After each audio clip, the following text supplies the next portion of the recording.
ನೀವು ಕೂಡ ಟ್ರೈ ಮಾಡಿ.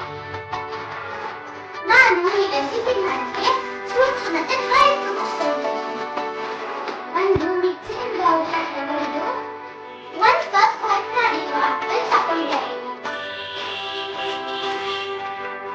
ಅರ್ಧ ಕಪ್ ಚಕ್ಕೆ ಹಾಕೊಂಡಿದ್ದೀನಿ.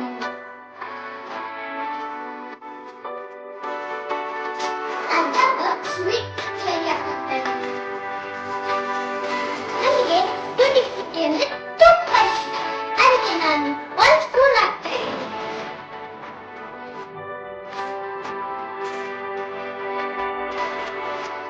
ಇದಕ್ಕೆ ಡ್ರೈ ಫ್ರೂಟ್ಸ್ ಹಾಕಿದ್ರೆ ತುಂಬಾ ಚೆನ್ನಾಗಿದೆ.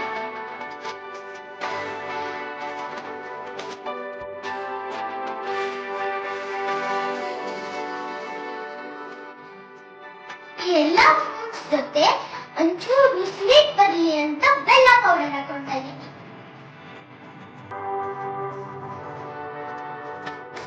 ಇದಕ್ಕೆ 1 ಸ್ಪೂನ್ ಜೇನುತುಪ್ಪ ಹಾಕ್ತಾ ಇದ್ದೀನಿ.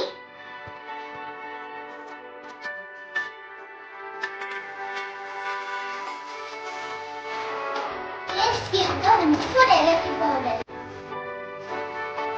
ಇದಕ್ಕೆ ಪೆಪ್ಪರ್ ಪೌಡರ್ ಕೂಡ ಹಾಕ್ತಾ ಇದ್ದೀನಿ. ಇದೆಲ್ಲ ಒಂದ್ಸತಿ ಮಿಕ್ಸ್ ಮಾಡಿ ಎಷ್ಟು ಹೆಂಗಿದೆ ಅಂತ ನೋಡೋಣ.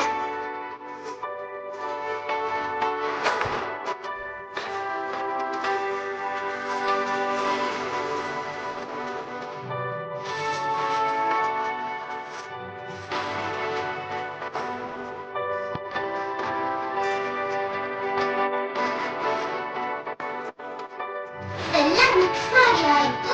ಇವಾಗ ಟೇಸ್ಟ್ ಹೇಗಿದೆ ಅಂತ ನೋಡೋಣ.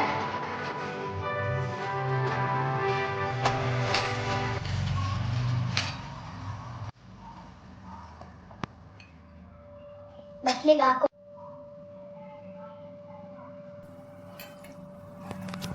ಸೂಪರ್ ಆಗಿದೆ.